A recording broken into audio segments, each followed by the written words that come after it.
Hello, everyone. Thanks for checking out another episode of Lo-Fi Docs with myself and Johnny. Today's episode is about Thomas H. Ince, the king of the Westerns, his life, his story, and his tragic end. It was a fascinating tale that we knew nothing about until researching this very episode. Please check it out. Tell us what you think in the comments below. Leave a like and a subscription if you feel so inclined. Those help us out very much. And we hope you guys enjoy, and thanks so much for watching.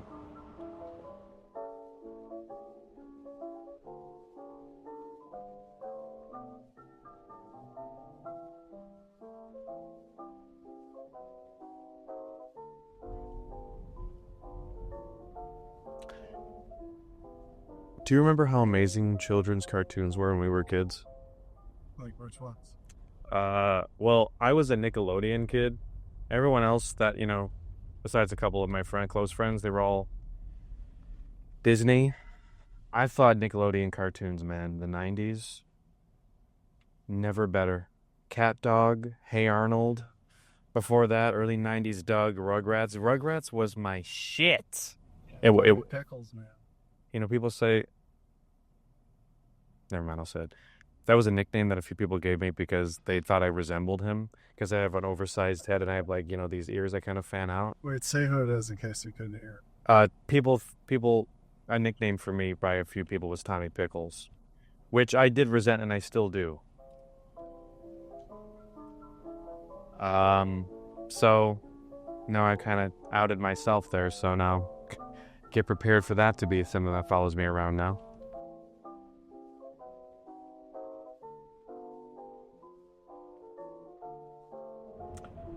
Well, we're going to yet another place that I've never been to before in California. I bet you can't guess. We're going to San Pedro's Harbor. Not far from, sort of hugging right next to Long Beach, So the reason we're going down here is because we've selected a case that I've never heard of. Johnny's never heard of before. Not to mention, we've heard of some of the players in it, but the actual person that this crime surrounds and he's the victim of is Thomas Ince. Hope I'm saying that last name correctly. I don't know if it was Ince, but his parents are from England, so I just assume that surname is just very punctuated, just Ince. So Thomas H. Ince was a first-generation American from English stock. His parents came here in the late 1880s or so, and they settled first in San Francisco, then they went to Manhattan when he was very young, and they started, his parents got involved in entertainment and all that, and it was around that time, around the age of 14 or 15, he started a vaudeville act. And his love of theater and what soon would become movies started around there. But why we're headed down here to the harbor where a bunch of people have their, these hoity-toity and yuppies have their yachts and whatever else. In fact, these things right here, actually, this is what George Lucas based some of his designs for his, what are those called? Those walkers in Star Wars? Thank you. We're based on the Long Beach harbor here, these long industrial cranes that are gigantic. He based some of his designs on them, and look at them. They look like dinosaurs.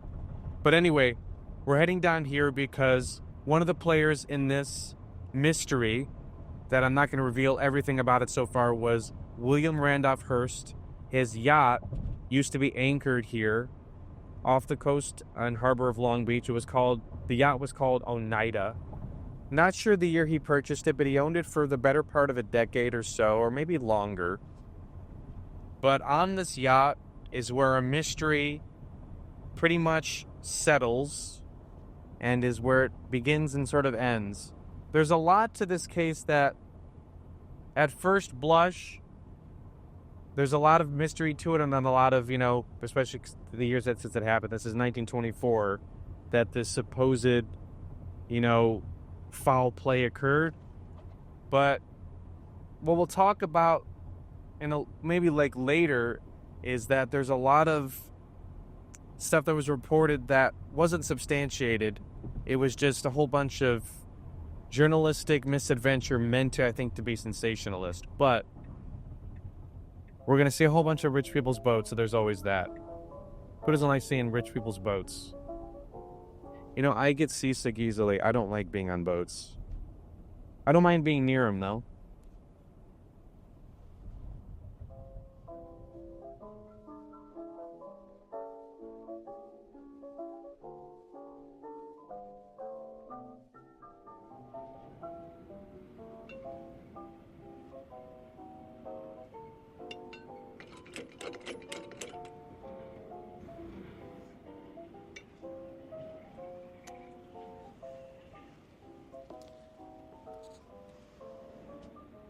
All right, so we're here in the wonderful world of the Port of Long Beach. And the reason we're here is because in this very marina, many years ago, 100 years ago, there used to be docked a yacht called the Oneida that was owned at that time by famed newspaper authoritarian and heavyweight of the age, a titan of media at the time, William Randolph Hearst. His yacht, Oneida, used to be, at least some times of the year, would be in this very area. I don't want to lose you guys on the lingo. And it was not here for the case that we're here for, but in November of 1924, his Oneida, which again was not docked in this marina, was actually up north in California, or I'm sorry, down south in California. And Hearst and Thomas Ince were brokering a new deal for Hearst, who was a man of much wealth, to rent out Thomas Ince's sprawling studio space because Hearst had an interest in diversifying his already diverse portfolio of media and conglomeracy. And he wanted to showcase more newsreels, and he saw an untapped financial potential in newsreels for the burgeoning and heavily popular early movie franchises of the day. Everything was silent at the time, but he saw an untapped market where he could showcase news information before movies, and I think we all know where that comes from, where we'd see those. I'm sure some of you have seen those newsreels, especially from the 1930s and 40s. Our boys over across in Europe are fighting for our very lives, stuff like that. This all predates that by at least a couple decades, and it was in part spurned by Hearst and his interest in it. So he was brokering a deal with Ince, and it was also Thomas Ince's 44th birthday. And it was meant to be this sort of duality of, hey, come celebrate your birthday on my yacht. We're going to invite a whole bunch of people. And we'll also talk about this proposed deal that you and I have that we could, maybe ink that very night. So in November of 1924, Thomas Ince traveled from upstate California, from the Los Angeles area, down to San Diego, where the yacht was parked. I'm sure that's not how you say that for a ship. But was anchored. There we go. It was anchored. And he indulged himself that night. He went there.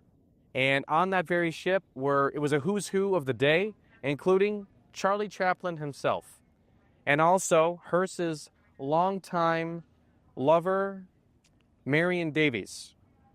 Hearst was married and had been married for many years, but he still kept a mistress, Marion Davies, who was a up-and-coming movie star of the day. And part of that deal was, hey, listen, Hearst, allegedly said to Ince, hey, listen, part of the deal, I want you to make my mistress a star. And Ince said, okay, I'll see what I can do. I'll put her in a movie. We'll see how she does. So that night, apparently Thomas Ince, according to official records, fell ill, went back to L.A., and then a couple days later, he succumbed to what the official cause of death was heart disease. His death garnered a lot of attention by press, and almost immediately, conspiracy started flying. One of the most prevailing conspiracy theories is that Thomas Ince did not succumb to heart disease and heart failure on the ship. He was actually murdered. And he was murdered on Hearst's yacht Oneida, by Hearst himself, no less. And the unofficial story, at least the one that seems to be the most popular, is that Ince, who was just an innocent bystander on the ship, happened upon Charlie Chaplin coming onto or romanticizing Marion Davies, who, if you may not remember, was Hearst's mistress. Hearst apparently happened upon them and mistook Ince for Charlie Chaplin and shot him as a result of witnessing what he thought was Charlie Chaplin coming onto Marion Davies. So that is the unofficial mystery that people took and ran with. But there was so much, and the reason why that story ended up becoming so sort of the believed mystery of the day, despite there being virtually no evidence for it, was that there were so many conflicting reports at the time about where Ince was where he actually died. Some news reporters said that, or some newspapers, the Los Angeles Times, the New York Times, the San Francisco Chronicle, all said, at least when the news broke, it was all different reports. Some said, he died on the ship. Some said, he died actually days later at his home. Some said, no, he died on the way on the train back to L.A. So that just contributed to so much misinformation that made people think, hey, there's something else going on here.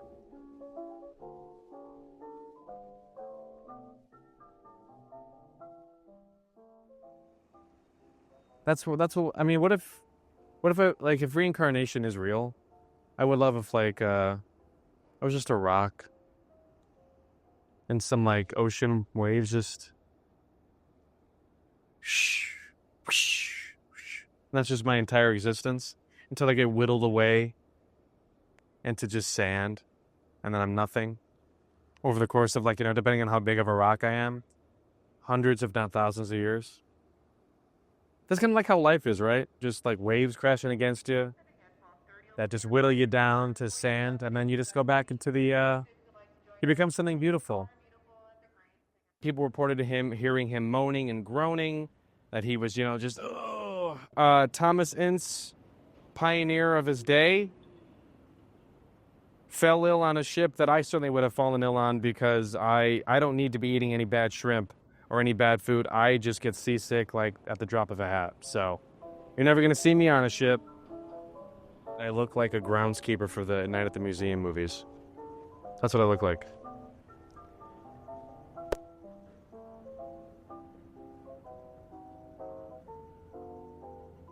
I would be the worst seaman ever.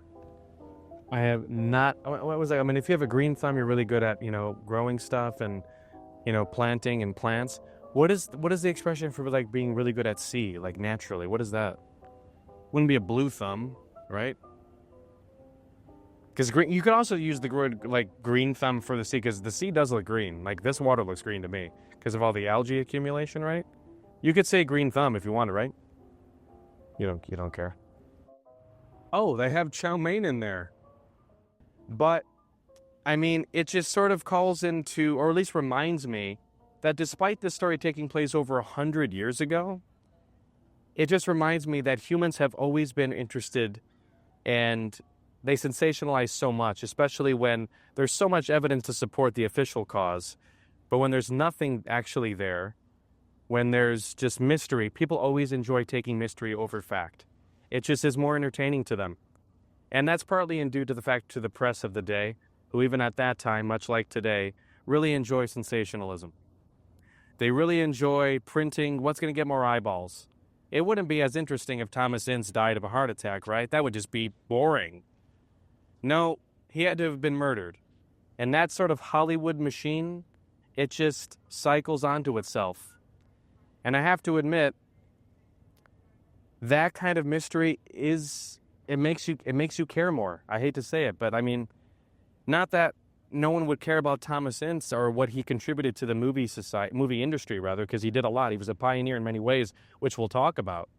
But I have to ask, would people still be as interested in the case if there wasn't that mystery surrounding it?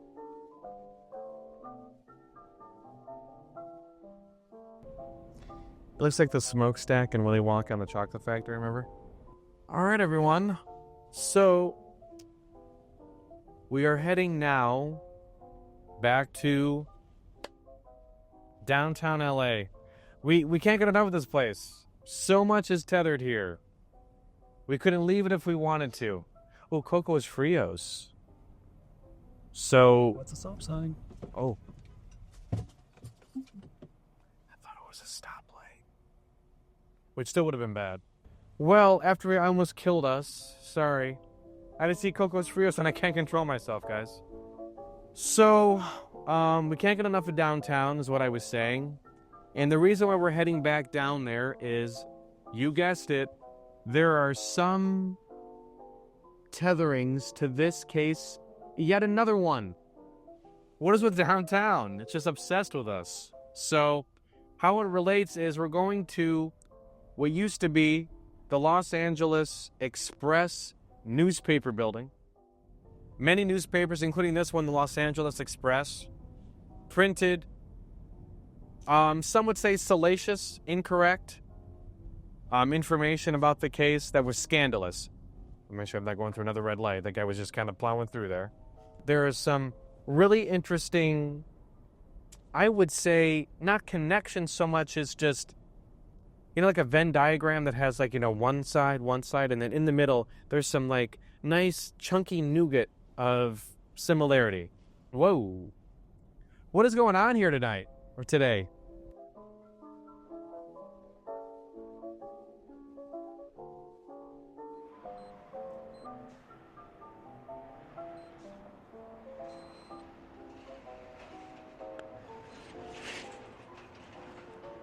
Only $1.50 for an hour. Sorry to bother you. Is this still a newspaper?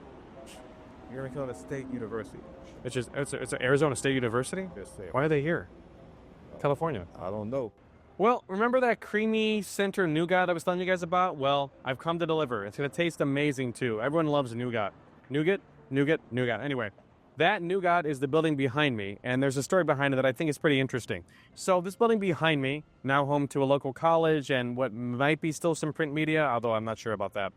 In the 1930s, it was owned by William Randolph Hearst when it was called the Los Angeles Herald Examiner. Before that, it was the Los Angeles Express newspaper. So William Randolph Hearst, who again was a media titan, print media king, owned 30 newspapers at the height of his career and mogulness. Is that a word? Mogulness? It is now. So this is one of the 30 newspapers he owned, and some backstory on that. So he popularized in the 1920s when he was more so located on the East Coast. He popularized a journalistic tactic called yellow journalism. Yellow journalism is a tactic where it was just advocating and selecting sensationalist headlines as opposed to more factual-based headlines that didn't grab as many eyeballs. So it became this war with him and another person, the last name of Pulitzer, in New York, where this really advantageous adversarial tactic was being used, and it just started rippling over across the states into California. So William Randolph Hearst bought this very building and paper in 1931 or so, and owned it for, I think, the better part of a decade. And he advocated this paper and others. He was also a known Nazi sympathizer. He famously, in most of his papers, despite much public criticism he still advocated for the Nazis. He simped for them, if you will. And although he, after 1938, when many stories were coming out about their treatment, the Nazis' treatment of many people, including the Jews, he famously or infamously walked back his advocacy for the Nazis, but still, even after knowing that, would still print stuff in favor of them. So, what a guy, huh? Anyway, so he owned this paper after the Ince murder, but as it relates to the Ince crime itself or the Ince mystery, I do think that backstory is somewhat interesting because I find it somewhat telling that someone, Hearst in this case, who popularized the journalistic tactic of advocating for sensationalist headlines and stuff that wasn't really based in truth, when that sort of microscope came around his way publicly regarding the Ince murder, he didn't like that very much. One could say, hey, maybe did Hearst start that? Did he say, hey, listen, why don't you start that headline? It'll sell a lot of newspapers. It'll give me a lot more money. Yeah, it's at the expense of myself. Who knows? But that's, who knows? I'm not saying that actually is the case. That's all alleged. That's all in the ether of maybe what coulda, what shoulda, what maybe would have happened. But it's still interesting to think about that someone responsible for all this journalistic integrity that most people think isn't. It's certainly, again, grabbing headlines for the sake of them and publishing whatever, fact-based or not, just to get people to read your newspaper. And then when that very tactic is used against you, all of a sudden that's no longer okay.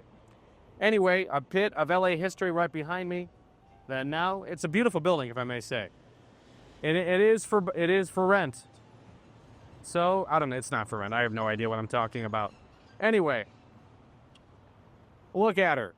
So another little tidbit about William Randolph Hearst. So he was the strong basis and inspiration for the Citizen Kane movie directed by Orson Welles. A lot of that movie obviously is, fabricated for the film, but it certainly is based heavily on Hearst's life and his media conglomeracy and also his, strong, some would say polarizing business tactics and personality.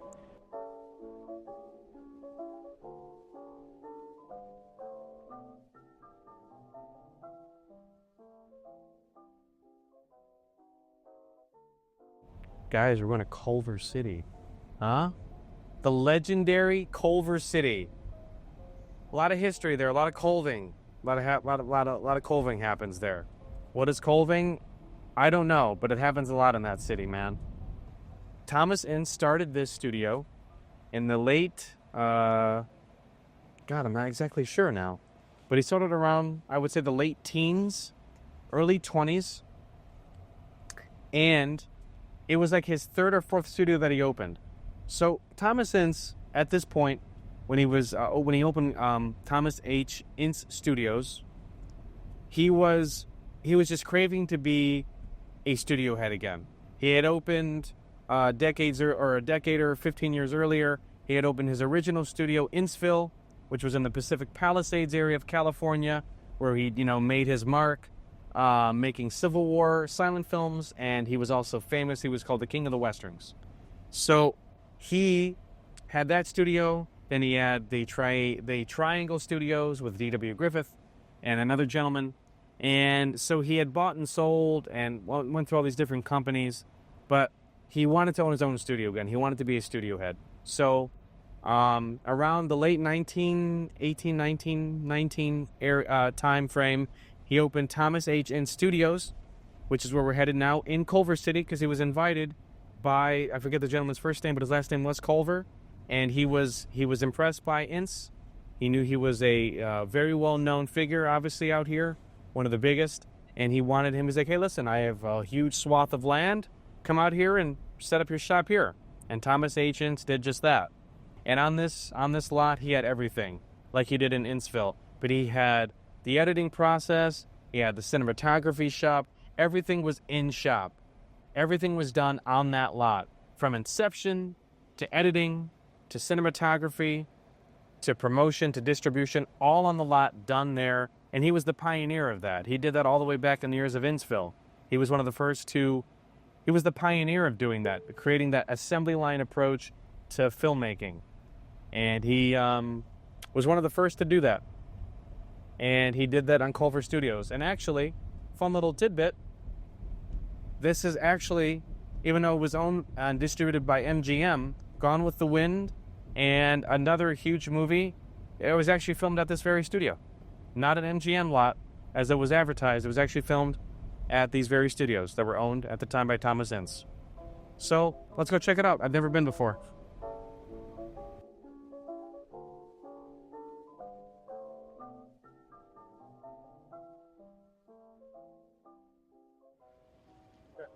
All right, so we're here at Culver Studios in Culver City. Directly behind me is the Lot 1 entrance for Culver Studios proper and what used to be Thomas H. Ince's Studios.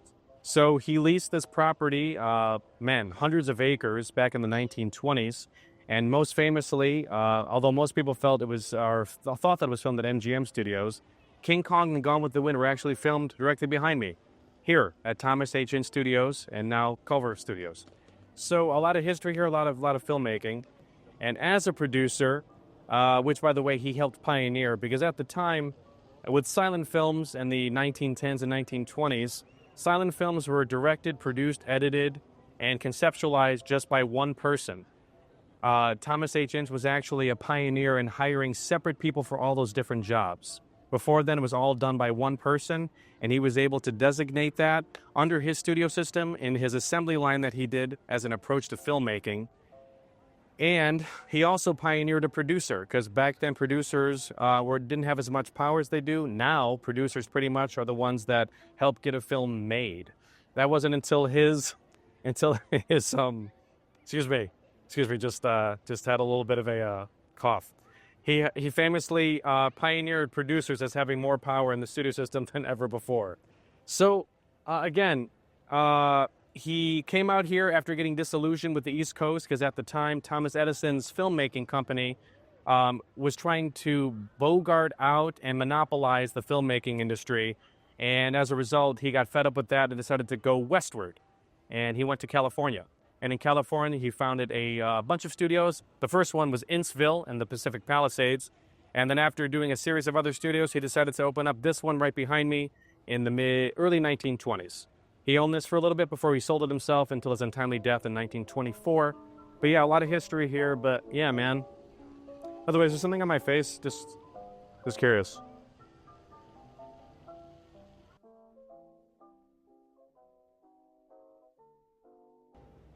All right, so actually, I'm glad we got to show you guys this. I didn't think it'd be actually this close to the street, but actually directly behind me is the first building ever built on the original Thomas H. Ince's studio lot, this building right here, which was meant to look like similar aesthetically to the Mount Vernon home of George Washington, and now is an administrative building for Culver Studios. But yeah, this was the first building ever on this lot, and it's a beauty.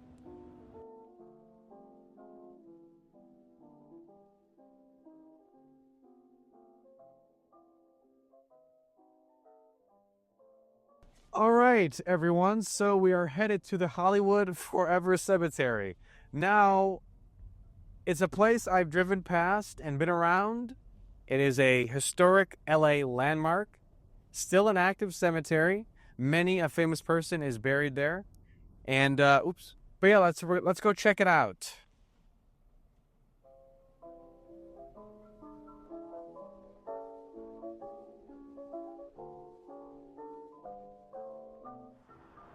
All right, so here we are at Hollywood Forever Cemetery, directly behind me. It is not a green screen. I wouldn't try to pull you under the table. Is that yeah. I'm going to try to pull you under the table.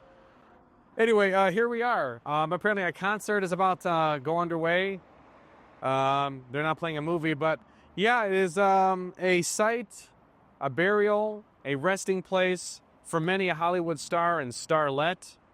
I don't know if you can still say that, you know, politically speaking or socially speaking. I think it's just all stars. Everyone's a star now. Everyone. To complete the trifecta, this is the third time in 3 episodes that we've been told to be to leave a certain area or to leave the property in turn. So, hey, it wouldn't be a lo-fi docs without us being told to leave a certain area, would it? So anyway, we're here as close as we can get without being asked to leave permanently. But we are just trying to, you know, close out this lo-fi docs as it relates to the Thomas Ince. Thomas Ince. I said inch again, didn't I? I'm inching closer to the Ince. Thomas Ince's, but not his burial. This is where he was cremated. And then his ashes given to his family. Marion Davies is buried here, and many a Hollywood star. But I do want to talk about, at that time, again, the outset of Hollywood, the studio system was in the earliest embryonic stages. Silent films ruled the day, and every film pretty much in theaters in the 1920s was about either the American Civil War or was a Western. But I do want to talk about how, with this case in particular, how someone, a very famous studio head in this case, who was on the yacht of a very, very, very famous media mogul, where something so, again, there was so much evidence that pointed to just the man losing his life because of a heart failure, ended up becoming this multi-decade and still to this day mystery about, was he actually the victim of just acute heart failure or was it something more sinister? And I think that is in direct correlation to both America's obsession with mystery, and also its obsession with wanting to know what's more important and what's not what's more important. What is more entertaining, the truth or fiction? I just thought that was something really kind of fun to talk about because it really is. We have 100 years ago, people doing the exact same thing that people are doing now, just on a much smaller scale, right? They didn't have social media. They didn't have this far-reaching, technology that they could do something like we're doing right now and have it be online in the next 2 days or whatever, or the day of. But again, a man who was very powerful, Ince did a lot of things. He pioneered a lot of amazing things that are still used to this day, such as the studio system, and then also just pioneering, just making movies all in house and doing like this, almost like was it Tom Ford? Who's the guy? Not Tom Ford. The Model T. Who's that guy? Gerald Ford. Gerald Ford. Was it Gerald? No, that's the president. Who was the John Ford? No, that's the director. What was his name? Who the fuck was his name? Anyway, they get Ford Motors, the guy that did the Model T. Creating that system of just making something on an assembly line. Thomas Ince did that with movies. Assembly line movie production. And again, he contributed a lot, so his memory is alive and well. We see his name on many signs, especially in Culver City. His stamp is all over this town. And what's kind of blanketed his legacy has been the mystery of his death. But when you do even just some rudimentary deep diving into this case, he actually, there really isn't much mystery to it. So, anyway, I'm getting the strange feeling that multiple people are looking at me, which could just be my insecurity. So, anyway, thanks for checking out the stuff. Hope you guys enjoyed it.